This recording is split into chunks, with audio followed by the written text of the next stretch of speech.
예, 안녕하세요. 코인 알려주는 허씨입니다. 예, 오늘 제가 준비한 영상은요, 알트코인이 상승하지 못한 이유라는 제목으로 영상을 준비했는데요. 지금 알트코인을 보유하고 계시는 분들이나 혹은 알트코인을 지금 매수하려고 계획 중인 분들은 이 영상을 꼭 보세요. 무조건 꼭 보시고 집중해서 보세요. 예. 알트코인이 지금 상승하지 못하는 이유를 알아야 알트 불장이 언제 올지도 예측할 수 있고요. 하루하루 불안해할 필요 없이 버틸 수가 있습니다. 자, 지금 알트 불장 온다라고 생각하는 사람들의 근거가 뭐예요?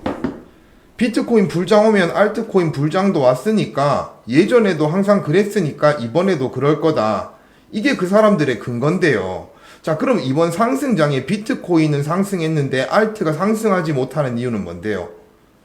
예전에는 비트가 상승하면 알트도 같이 상승을 했어요. 그리고 막바지에 완전 불장이 있죠. 완전 피날레에 그때 개인들이 알트에 엄청 들러붙으면서 알트가 큰 폭으로 폭등을 했던 거지. 비트 오를 때 알트도 같이 올랐어요. 근데 지금은 예전하고 다르잖아요. 비트 혼자 올라가는 상황이잖아요. 그죠? 이거에 대해서는 어떻게 설명을 하실 거냐고요. 예전과는 지금 다른 패턴으로 가고 있는데, 그죠? 제 영상을 예전부터 꾸준하게 열심히 보시고 시청하신 분들은 아실 거예요. 4월 달에 알트 하락할 때 제가 미리 말씀을 드렸어요. 좀 알트 사면 안 된다고. 그죠? 그리고 12월 초에 고점을 찍었을 때 그때도 지금 알트 사면 안 된다라고 말씀을 드렸어요. 제가 그냥 깬또 찍기 해가지고 맞춘 게 아니거든요. 시장 상황을 이해하고 있으니까 그런 걸 다 맞출 수가 있는 거예요. 예. 이런 내용은요, 어디 가도 듣기 힘든 내용이거든요. 그러니까 구독을 누르세요. 구독 누르고 제가 올리는 영상들을 집중해서 보세요. 매번 말씀드리지만 그 말 안 들으시는 분들 많거든요. 제가 드리는 정보는 진짜 좋은 정보예요. 자신합니다. 예, 그러니까 구독 누르고요. 제 영상을 열심히 집중해서 보세요. 저는 어디 기사 그냥 몇 줄 퍼와가지고 영상 만들고 이런 사람이 아니에요. 저는 진짜 열심히 공부하고 하루 종일 뉴스만 보고 하는 사람이에요. 아시겠죠? 자, 그러면 오늘 영상 시작 한번 해보도록 하겠습니다.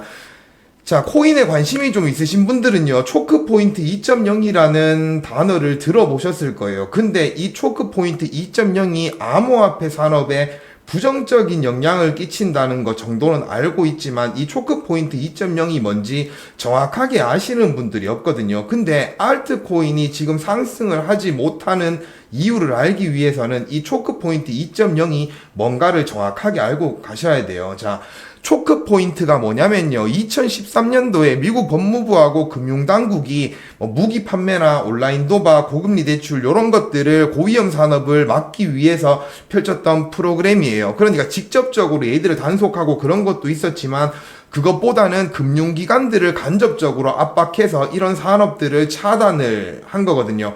이게 2017년에 종료가 됐어요. 종료가 됐는데 최근에 암호화폐 산업에서 이런 비슷한 움직임이 지금 나타나면서 초크포인트 2.0이라는 용어가 새롭게 등장을 했어요. 그래서 보시면은 초크포인트 2.0은 암호화폐 산업에 대한 금융 접근성을 간접적으로 차단하거나 제한하여 암호화폐와 관련된 리스크를 과도하게 강조하고 해당 산업의 성장을 억제하려는 시도를 말합니다. 그러니까 암호화폐 산업을 직접적으로 막 소송 걸고 그렇게 하지만 그것보다는 은행을 틀어 막아가지고 암호화폐 기업들한테 서비스 해주지 마. 이렇게 은행들을 기존 금융기관을 틀어 막아가지고 암호화폐 산업이 발전할 수 없도록 만드는 조치가 초크포인트 2.0이에요. 자, 그래서 제가 미국 은행 스트레스 테스트 이야기를 했어요. 예전에. 예. 미국 은행 스트레스 테스트가 뭐냐면 막 극단적인 경제 상황을 딱 만드는 거예요. 그래서 올해 2월 15일 날 연준에서 이 시나리오가 딱 발표가 됐는데 어떤 시나리오냐면 실업률이 10%에 도달하고요. 주택 가격이 36% 하락하고 상업용 부동산이 40% 하락하고 주가가 50% 하락하는 이런 극단적인 상황을 딱 제시를 한 거예요. 이랬을 때 은행들이 미국에 있는 31개의 대형 은행들이 얼마나 이걸 잘 극복할 수 있는가 이런 걸 테스트를 하는 거거든요. 그럼 이거 극복하려면 어떻게 돼요? 어떻게 해야 돼요? 은행에서 준비금을 많이 보유를 하고 있어야 되겠죠. 뭐 그런 것도 있지만 추가적으로 자 2023년에 어떤 상황이 발생을 했냐? 2023년에 비트코인 가격, 암호화폐 가격 엄청 바닥이었잖아요. 그죠? 그때 어떤 일이 발생을 했냐면 실버게이트 은행하고 시그니처 뱅크가 암호화폐 기업들한테 엄청 친화적인 은행이었어요. 금융 서비스 많이 해주는. 근데 이 두 은행들이 둘 다 폐쇄가 됐어요. 왜 폐쇄가 됐냐? 실버게이트 뱅크 같은 경우에는 FTX 거래소가 파산하면서 고객들이 대규모로 예금을 막 인출을 했어요. 그래서 유동성이 급격하게 악화가 되면서 미국 규제 당국이 암호화폐 관련 리스크를 지금 실버게이트가 충분히 관리하지 못하고 있다라고 판단하면서 암호화폐 산업에 대한 조사를 강화를 했어요. 그래서 실버게이트 은행이 자발적으로 2023년 3월에 영업을 딱 중단을 했습니다. 자, 그리고 시그니처 뱅크 같은 경우에도요, 암호화폐 거래소와 기업들한테 금융 서비스를 엄청 많이 제공을 했어요. 그래서 예금의 상당 부분이 암호화폐 관련 예금에서 발생을 했습니다. 근데 암호화폐 시장의 변동성이 커지고 막 이렇게 하락을 하면서 이 암호화폐 기업들한테 의존도가 높았던 시그니처 뱅크는 조금 이제 부정적인 영향을 받았죠. 그래서 위기에 처하면서 이제 또 규제 당국이 시그니처 은행은 리스크 관리 체계가 불충분하다라고 하면서 2023년 3월에 은행을 강제 폐쇄를 딱 했어요. 그러니까 이 두 은행 모두 암호화폐 산업하고 되게 밀접한 관계를 맺고 있었는데 암호화폐 시장이 붕괴되니까 그 리스크를 완전 직격탄을 맞아버린 거예요. 그래서 문을 닫게 된 두 개의 은행이 있었거든요. 그러니까 24년에 이 은행들은 스트레스 테스트를 하는데 뭐가 부담이겠어요? 암호화폐 기업들한테 금융 서비스 제공해주고 예금 받고 이런 것들이 부담스럽게 되는 거예요. 예. 그리고 연준이나 이런 데서 또 경고도 많이 했거든요. 암호화폐 기업들한테 막 서비스 해주지 말라고 이런 경고도 무언으로 압박을 했기 때문에 그렇게 은행들이 암호화폐 기업들한테 막 이제 예금 서비스도 안 해주고 니들 돈 찾아가 막 이러면서 그 당시에 한 3월, 4월 이때쯤에 막 암호화폐 기업들이 돈을 막 자금을 막 빼는 그런 상황이 발생을 하게 된 거죠. 그리고 이 시그니처 뱅크랑 실버게이트 뱅크가 지금 문을 닫고 나서 암호화폐 기업들한테 되게 이제 금융 서비스를 많이 해줬던 게 커스터머 은행이에요. 뭐 이볼브 은행도 있고 여러 가지가 있겠지만 이 대표적으로 커스터머 뱅크인데 커스터머 뱅크도 이제 더 이상 일부 암호화폐나 헤지펀드한테 뱅킹 서비스를 제공할 수 없다라고 통보를 했고 암호화폐 기업들한테 이제 15% 예금 한도를 15%로 제한한다라고 이야기를 했어요. 그래서 암호화폐 기업들이 좀 계속 새로운 파트너, 은행 파트너를 찾고 있는 이런 상황이 6월 달에 발생을 했어요. 네. 자, 그리고 4월 26일 날 DTCC가 비트코인이나 기타 암호화폐 기반 자산에 대해서 담보율을 제로로 설정한다라고 밝혔어요. 그래서 이걸 4월 30일부터 실행을 했는데요. 자, 담보율 제로는 암호화폐 기반 자산이 더 이상 담보로 인정되지 않는다라는 뜻이고요. 이는 암호화폐 자산이 결제 및 청산 네트워크 내에서 사용될 수 없는 자산으로 간주된다는 뜻이에요. 그리고 암호화폐 기반 금융상품을 취급하는 기관은 추가적인 자본 조달에 부담이 증가하게 되고요. 이는 금융 시스템에서 암호화폐가 완전히 배제되는 효과를 가지고 온 거예요. 네. 요런 일이 또 발생을 했다, 4월 달에.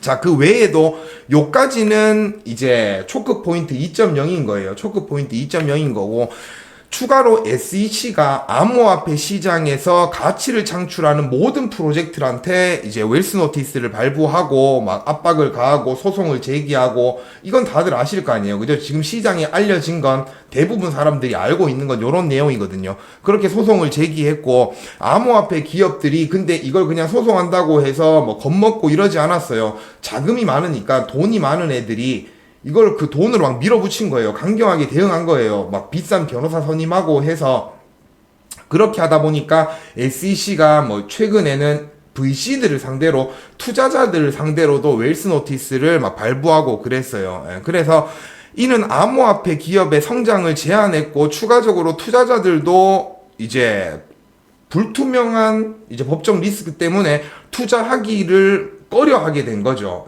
이런 상황이 올해 발생을 했다. 그래서 암호화폐 산업이 발전을 하지를 못했고 알트코인들이 상승하지를 못했다. 자, 정리를 하자면 금융 서비스 접근 제한, 많은 은행들이 암호화폐 기업의 계좌 개설 및 예금 서비스를 제공하지 않거나 기존 서비스를 종료했어요. 그러다 보니까 암호화폐 기업들이 금융 서비스를 받을 수가 없으니까 어쩔 수 없이 자금을 빼게 된 상황이 나왔던 거고, 예금 비율을 제한했어요. 그래서 은행들이 암호화폐 기업의 예금을 15% 이하로 제한을 딱 하면서 이 암호화폐 기업들이 돈을 넣을 데가 없는 거예요. 은행에 보관을 할 데가 없는 거예요. 그러다 보니까 이 자금의 유동성 관리가 어려워진 거죠. 암호화폐 기업들이. 자, 그리고 대출과 크레딧이 부족했어요. 막 신생으로 막 이렇게 시작하는 뭐 산업이나 뭐 아니면 좀 중소기업 같은 그런 애들은 이제 은행 대출을 통해 가지고 뭐 사업을 확장하거나 운영 자금을 조달해야 되는데, 이런 것들이 아예 안 돼 버리니까 이런 산업들이 발전할 수가 또 없게 된 거예요. 그리고 규제 강화로 인한 비용 증가가 있었어요. SEC나 뭐 CFTC, 연준 등 다양한 기관 규제가 이제 막 있었기 때문에 이 요건을 충족하기 위해서는 법률적인 운영적 비용을 부담을 하게 된 거예요. 뭐 소송이 걸리면 벌금도 내야 되고, 막 변호사도 선임해야 되고, 아니면 뭐 회사 자체 내에 법률팀을 꾸려가지고 이런 규제에 대해서 조금 방어할 수 있는 그런 것들도 만들어야 되고 하니까 운영비도 엄청 늘어나고, 그러니까 암호화폐 산업이 발전을 할 수가 없었던 거고, 가장 중요한 거, 스테이블 코인 발행이 제한이 돼버린 거예요. 스테이블 코인 발행 기업들은 은행 계좌가 부족해졌어요. 스테이블 코인을 발행하려면 어떻게 해야 돼요? 뭐 테더도 그렇고 USDC도 그렇고, 대부분 보면 미국 국채나 달러를 이제 준비금으로 채택을 해요.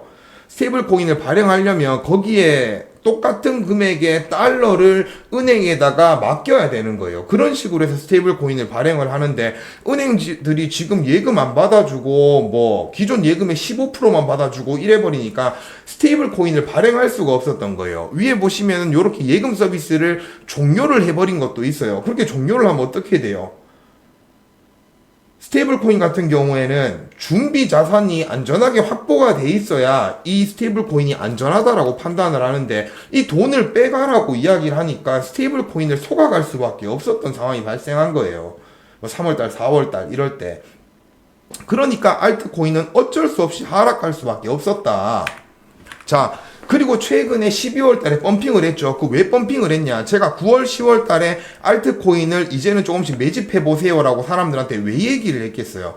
트럼프가 당선될 확률이 올라갔으니까. 트럼프가 당선이 되면 이 초크 포인트 2.0에 대한 규제가 완화될 거라고 생각을 했으니까 그때부터 매집을 시작하라고 한 거예요. 근데 뜬금없이 11월 달에 알트코인이 엄청난 펌핑이 나와버렸네. 그러면 저는 뭐라고 생각하겠어요? 지금 규제가 완화된 것도 아니고, 암호화폐 산업에 무슨 법률이 제대로 규제가 제대로 명확하게 나온 것도 아닌데 갑자기 이렇게 코인들이 오른다고? 그것도 3월, 4월 달에 핫했던 코인들이 아니라 막 올드 코인, 옛날 코인들, 막 리플, 샌드박스 막 이런 애들, 그런 애들이 막 펌핑을 하고 있으니까 제가 뭐라고 생각을 했겠어요? 아, 이거 그냥 마켓 메이킹 하는 거겠구나. 조막손들이 들어와서 트럼프 당선을 호재로 해서 이용해서 개미 태우기를 하는구나, 마켓 메이킹을 하는구나, 이렇게 생각을 했던 거예요. 그래서 이거 빠질 수도 있다, 지금 사면 안 된다라고 말씀을 드렸던 거고, 아니나 다를까 지금 다시 하락을 하고 있잖아요. 그죠? 이건 깬또찍기에서 맞추는 게 아니에요. 이런 시장 상황을 알고 있기 때문에 맞출 수가 있는 거고. 자, 최근에 또 어떤 게 있었냐면 11월 4일이죠. 뭐 최근까지는 아니고 11월 4일 날 이제 코인베이스가 연방예금보험공사를 상대로 소송을 제기했어요. 11월 달에 한 건 아니고 6월 달에 막 SEC랑 막 연방예금보험공사랑 이렇게 알트코인이나 암호화폐 산업을 상대로 규제를 막 가하니까 이제 코인베이스가 소송을 걸었던 건데, 최근에 이제 또 증거를 좀 더 확보를 했다라는 기사가 나왔거든요. 뭐냐면 정보공개법에 따르면은 이제 막 규제기관들이 지들 마음대로 은행한테 예금 서비스 해주지마, 뭐 15%로 낮춰, 이렇게 할 수가 없어요. 이건 대중들의 이제 조금 이야기를 들어보고 의견을 먼저 들어보고 해야 되는 건데, 지들 마음대로 이렇게 은행들한테 압박을 가했다, 공식적으로 압박을 가했다는 뭐 보도나 이런 건 없지만, 얘들이 확보한 증거에 따르면 은행에 가상자산 서비스를 제공하지 말라고 20회 이상 권고했다, 뭐 이런 증거들을 지금 포착을 했다고 해요. 그래서 지금 소송을 제기한 상태고, 플러스 지금 미국 대형 은행들이 연준 상대로 소송을 또 걸었대요. 어떤 내용이냐? 미국 스트레스 테스트가 투명성이 부족하다, 뭐 이런 내용으로 또 이제 소송을 걸었던 거예요. 예, 그래서 지금 투명하게 이걸 시나리오는 뭐 제출돼 있고 어떤 식으로 평가하는지 투명하게 해줘야 되는데, 지금 얘들이 너무 불투명한 거예요. 어떤 식으로 뭐가 기준이 돼서 통과되고 안 되는지 그런 것들을 모르다 보니까 지금 너무 많은 예산이 이제 소모가 된다, 이런 식으로 이제 소송을 걸었던 건데요. 그래서 올해뿐만이 아니라 2025년하고 2026년에 적용될 스트레스 테스트 모델에도 이제 뭔가 법적으로 무효해 줄 것을 법원에다가 제출했다고 해요. 근데 제가 생각할 땐 이건 그냥 개인적인 의견일 뿐이에요. 이게 암호화폐 산업과 영향이 저는 분명히 있을 거라고 생각을 하거든요. 왜냐면 이번에 미국 은행 스트레스 테스트에서 은행들이 지금 불투명성 때문에 암호화폐 기업들한테 자금을 다 빼버렸어요. 예.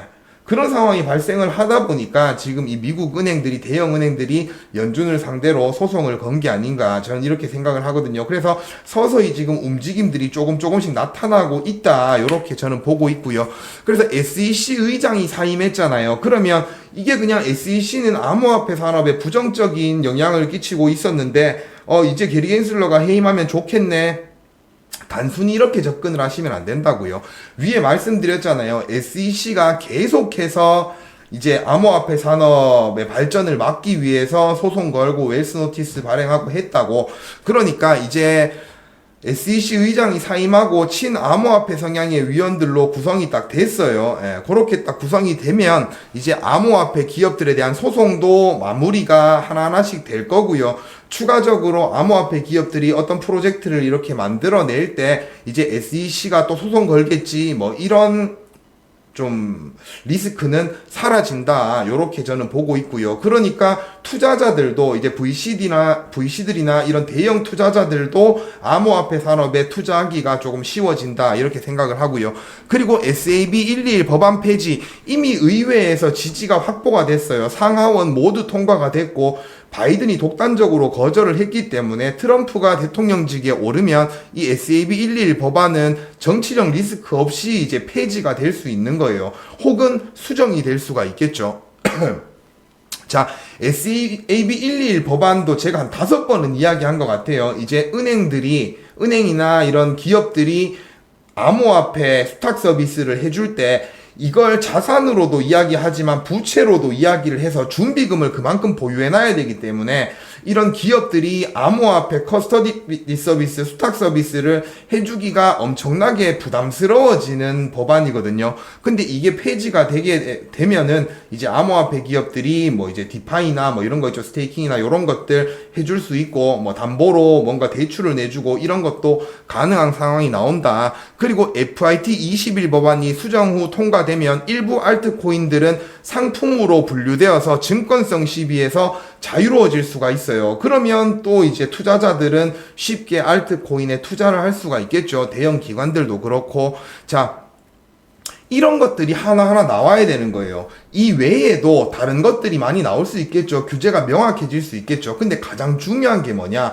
규제의 명확성이라는 얘기가 자꾸 나오잖아요. 왜냐면 우리 같은 개인들은요, 조금 무리수가 있어도 투자를 해요. 리스크가 있어도 투자를 해요. 근데 대형 기관들은 이 리스크 감수를 엄청 싫어하거든요. 안전한 걸 좋아하고. 근데 예를 들어보세요. 자, 만약에 우리나라 법률이 되게 규제가 명확하지 않아요. 그래서 새로 분류된, 새로 상장된 거래소가 있는데, 거기에 A라는 코인이 있어요. 내가 1,000억 들고 가가지고, 이거 매수 막 하면서 개미 태워가지고 가격 끌어올리고 싶은데, 이거 지금 법원에다가 물어봤어요. 이거 지금 내가 이렇게 하게 되면 이거 불법인가요? 나중에 이걸로 제가 수익을 보면 뭔가 법적으로 문제가 될 수 있나요? 라고 물어보니까 모르겠네. 일단 한번 해보세요. 어떻게 되는지. 이러면 내가 1,000억 투자할 수 있겠냐고요. 못하잖아요. 그래서 규제의 명확성이 확실하게 돼야, 이 규제가 어떤 규제일지는 몰라도 어찌됐든 명확성이 있어야 기관들의 수요는 들러붙을 수 있다, 이런 말씀을 드리고요. 자, 그래서 지금 알트코인이 상승할 수 있다라는 근거를 드는 건 옛날에도 그랬으니까 라는 이야기를 하는데 그 말이 틀렸다는 얘기가 아니에요. 예. 이전 패턴도 당연히 생각을 해야죠. 이전에 사이클에 어떻게 상승이 나왔고 비트코인, 알트코인이 어떤 식으로 흘러갔는지 당연히 알아야 되죠. 참고는 해야 되죠. 하지만 오로지 그것만을 가지고 투자를 하게 되면요. 하루하루 불안하다고요. 하락하면 불안하고 막 계속 불안해요. 예, 그렇기 때문에 어떤 식으로 접근을 해야 되냐. 자, 2016년에 반감기가 있었어요. 2016년에 반감기가 있었고 2017년 고점은 반감기가 있은 이후 1년 5개월하고 9일 뒤에 최고점을 찍었어요. 그리고 이 고점은 딱 한 번 나왔거든요. 이 상승은.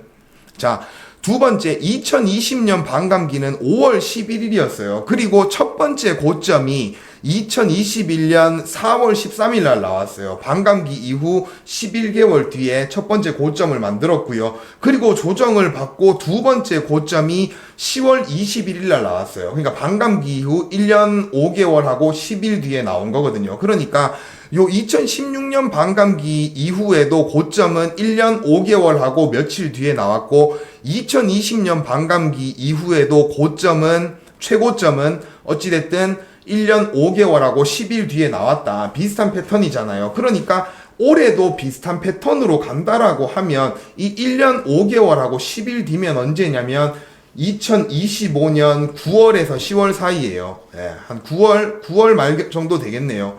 그때쯤이 예전 패턴하고 똑같이 간다면 그때쯤이 고점이라고요. 근데 2017년도에는 이 고점이 한 번 나왔고 2021년도에는 고점이 이렇게 두 번 나왔잖아요. 그러니까 이번에는 고점이 한 번 나올지 두 번 나올지 세 번 나올지 알 수는 없는 거예요. 하지만 중요한 건 과거 사이클대로 간다라고 하면 아직까지는 한 9개월에서 10개월 정도의 시간이 남아있다. 그렇게 보셔야 되고, 지금 트럼프 임기가 시작되고 뭔가 이런 법안들이 통과되고 규제가 명확해지고 막 세력들이 붙고 기관들이 매입하고 이런 타이밍을 보면 지금 과거 패턴하고 비슷한 상황이 발생될 확률이 많다. 요 정도로 생각을 하셔야 되는 겁니다. 무슨 말인지 아시겠죠? 예. 오늘 제가 이 영상을 준비한다고 되게 많은 시간을 투자했거든요. 예. 되게 많은 시간을 투자했으니까 지금 오늘 영상이 20분 조금 넘을 텐데요. 이걸 끝까지 시청을 하셨으면 다시 한 번 더 시청하세요. 예. 저는 오늘 12시간 넘게 이걸 준비를 했으니까요. 지금 이 시청자분들은 그래도 1시간 정도는 투자하세요. 그래서 제가 전달을 잘못했을 수도 있어요. 조금 뭐 말이 버벅거렸을 수도 있고 이해가 안 가도록 말씀을 드렸을 수도 있으니까 두 번, 세 번 보면서 지금 시장 상황에 대해서, 알트코인 시장의 상황에 대해서 좀 정확하게 알고 투자를 하셨으면 좋겠다. 그리고 플러스 지금은 알트코인 가격이 떨어지더라도 계속 매입하시는 걸 추천드려요. 저는. 예. 왜냐면 100%는 아니지만 저는 기대감이 좀 크거든요. 트럼프가 당선이 되면 SAB 11 법안 같은 경우에는 어찌됐든 상하원 모두 통과됐으니까 아마도 통과될 확률이 엄청 크다라고 생각을 하고, 다른 이제 SEC 의장도 바뀌고 친화적인 위원들로 구성이 돼 있으니까 SEC가 이제 또 알트코인 소송 걸고 이럴 일도 이제는 별로 없을 것 같고, 확률상으로 봤을 땐 알트코인 불장이 올 수 있을 확률이 저는 90% 이상은 된다라고 생각을 하거든요. 그러니까 가격이 하락할 때 부담을 느끼지 마시고 추가로 계속 매입을 하셔라. 근데 그렇다고 해서 이 법안이 무조건 통과돼야 알트 불장이 옵니다. 이건 아니에요. 지금 시장은 뉴스에 나오기 전에 뭔가 세력들은 우리보다 정보를 빨리 알 수 있겠죠. 그러면 세력들이 점점 매입하는 상황이 나올 거 아니에요. 그러면 이런 법안들이 다 통과가 되기 전에도 알트코인의 펌핑은 올 수 있거든요. 그러니까 그런 걸 대비해서 지금부터라도 알트를 조금 매수를 해 놓으셔라. 옛날에도 이랬으니까 이번에도 이렇겠지라고 생각을 하면서 뭐 유튜브에서 알트 불장 초입입니다 이런 소리 들으면서 지금 무리하게 알트 매수를 하면요, 그런 분들은 못 버텨요. 아시겠죠? 그런 분들은 못 버티고 이렇게 정확하게 시장 상황을 이해를 하셔야 돼요. 그래서 알트의 고점은 이런 법안들이 다 통과가 되고 규제가 명확해졌을 때 이런 기관들이나 세력들의 자금이 쭉 들어올 때가 고점이겠구나라는 생각을 하고 지금부터 매집을 하시라는 거예요. 무슨 말인지 아시겠죠? 알트 매수를 추천드리는 게 아니라 지금 알트를 매수하셨거나 매수를 계획하고 있는 분들한테 어떤 식으로 접근해야 되는지 설명을 하는 거예요. 아시겠죠? 그래서 지금 비트를 보유하고 계시는 분들은요, 비트 보유하고 계세요. 아시겠죠? 비트보다 알트 불장이 올 확률이 훨씬 많거든요. 같이 올 확률이 당연히 많겠지만 알트 불장이 만약에라도 안 와도, 만약에 안 오더라도 비트 불장은 올 수 있다. 이게 제 생각이에요. 그러니까 저는 알트보다는 비트를 좋아하고요. 굳이 알트를 매수해야 되겠다 하시는 분들에 한해서 지금 말씀드리는 거니까요. 오해는 하지 마시고 그렇게 매수하시기를 바랍니다. 예, 오늘 제가 준비한 영상은 여기까지고요. 다음에 또 좋은 영상으로 찾아뵙도록 하겠습니다. 시청해 주셔서 감사합니다.